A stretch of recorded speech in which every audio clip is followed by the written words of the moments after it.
Welcome to the place where we learn about and learn from the leaders in our field who are powering creativity. I'm Aaron Dworkin, and this is Arts Engines.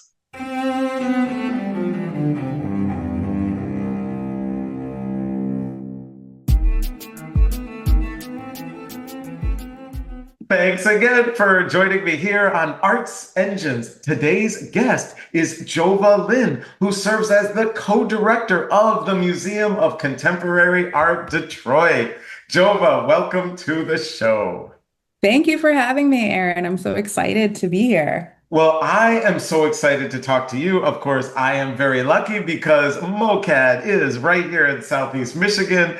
And so, obviously, I've been able to experience the extraordinary impact of your institution and experiencing it firsthand, which is absolutely amazing and wonderful. And of course, one of our wonderful creative partners for the show. So I thought what would be great is first, could you kind of just share for the audience the breadth of what is MOCAD? Because unfortunately, some who may be on other parts of the country may not have yet seen it up front. Of course. Museum of Contemporary Art Detroit, we are a non-collecting institution located in the heart of Detroit in Midtown.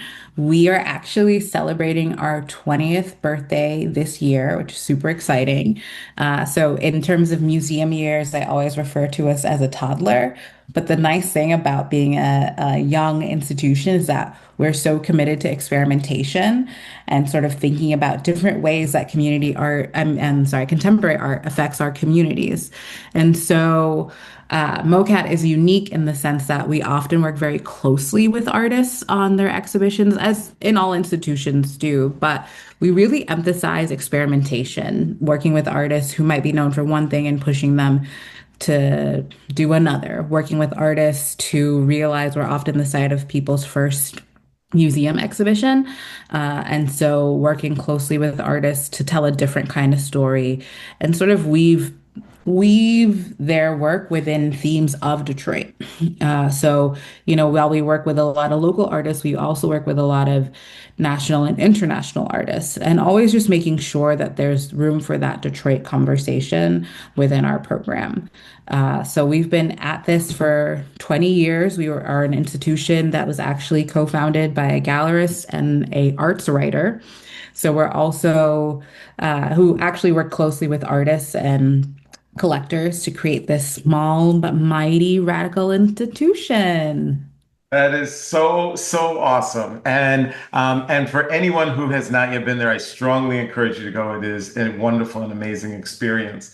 And I wanted to get into kind of what's happening with the museum Yeah. and reopening and initiatives. But before that, your title is a little atypical in that usually we don't have co-directors of museums. And so just wondering if you could share with our audience kind of how that came about and how do you kind of manage that in a Yeah. leadership role?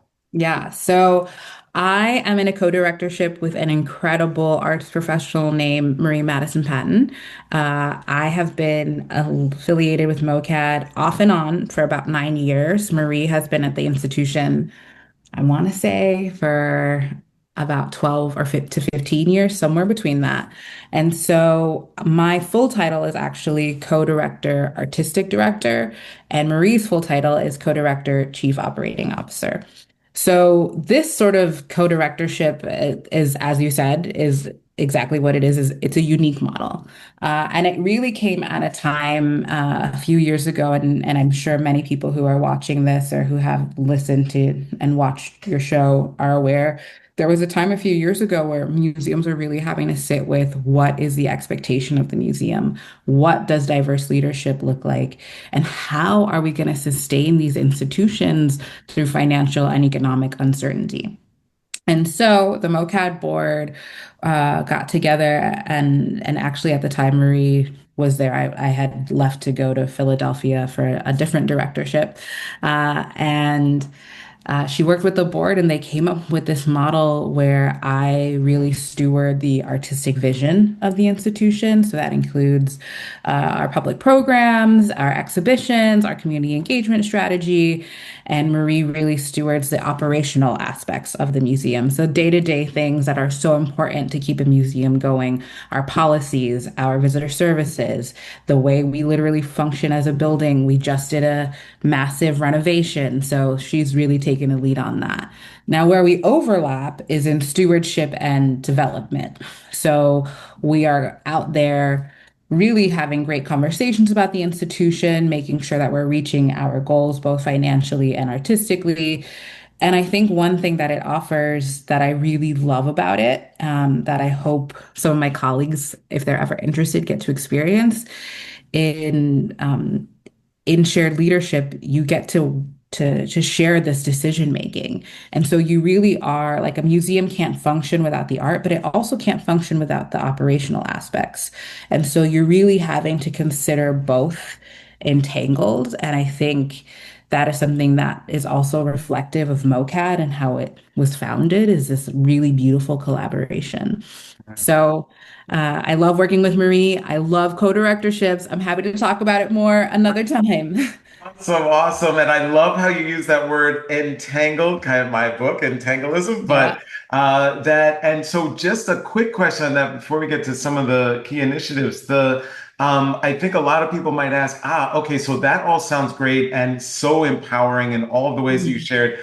But then what if there's a disagreement, right? Like, so what if there's like, oh, but I want to go this way, and this person want to go, how does that functionally get resolved if and when that, occurs? Yeah.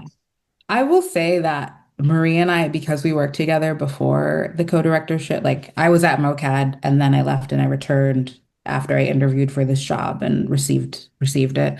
Um, The disagreements are rare, but when they do occur, it is about compromise. It's about, okay, what are we prioritizing as we make this decision? And sometimes it's prioritizing the operational aspects of it.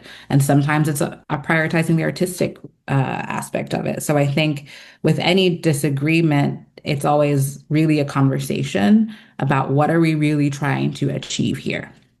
And so I think, in any workplace, even if you have a singular directorship, you're usually working with a leadership team to make those decisions, right? What's different in the co-directorship is we work with a leadership team still.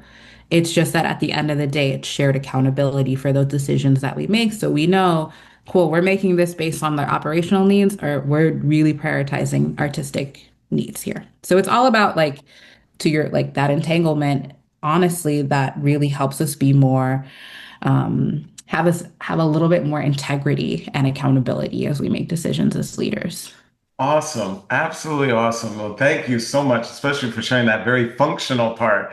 Yeah. So the museum reopening and It- some key new initiatives, please do share with us. This is so exciting. yeah, so MoCAD has been, we're in a more than 100-year-old Albert Kahn former auto body showroom.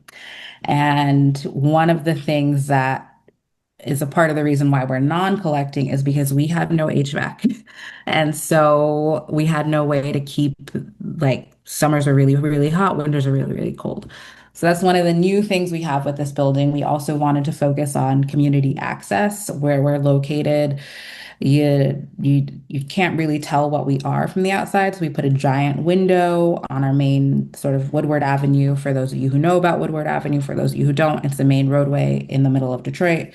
And so opening up accessibility. Now, within that, we also created a learning studio. One of the things Maria and I did within our co-directorship, one of the first things we did was created an education department. Before we did not necessarily have an education department. We had a great teen program, which was fantastic, but we wanted our visitors to really think about education as a thing that people of all ages engage with.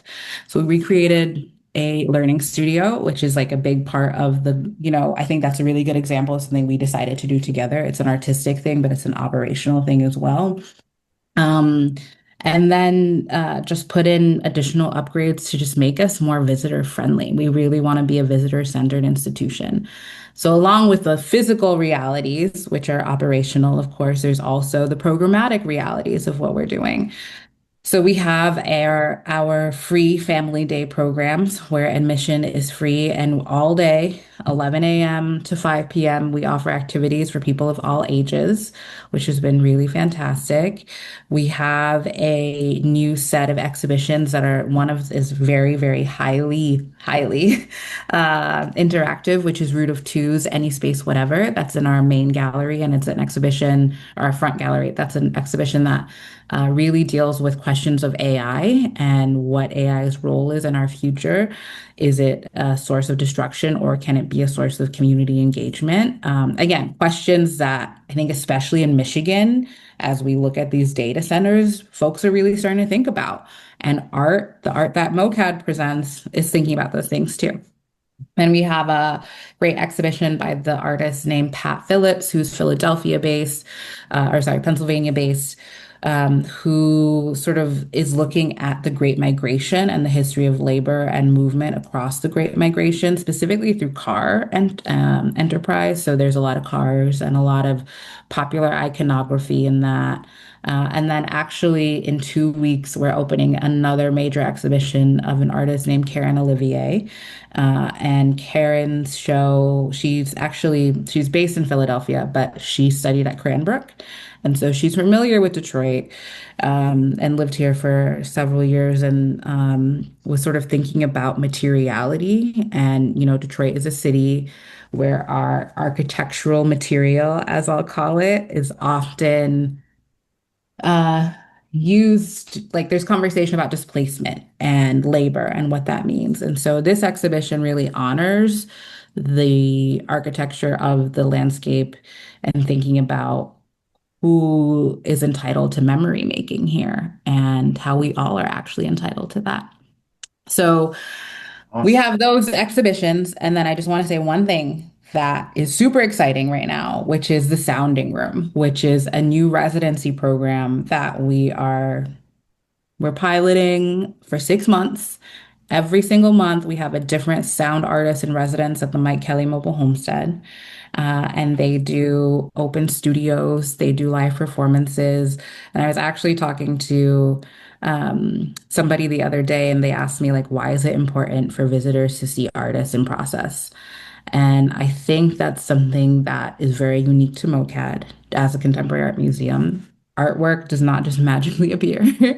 There's a process to it. And I think that inviting visitors in to see how artists create really gives them a different sort of way to think about um, the production of art and its value of taking time and it's the value of experimenting. So that's a That's, long way my of saying we gosh, got a lot right. going on. Yeah. Well, but that is awesome. And I especially just love that idea of how when people are able to come in, they're able to come into the creation process as it's underway by an Yeah. artist, which is absolutely amazing and awesome. Well, this is fantastic. Unfortunately, we are just about out of time, but I always like to ask of all of my guests. So this work, right? So inspiring. You can see just as you share, especially about some of the key new initiatives. But along with those logistics, there's probably got to be some tough days or days where it seems like there might be an insurmountable challenge.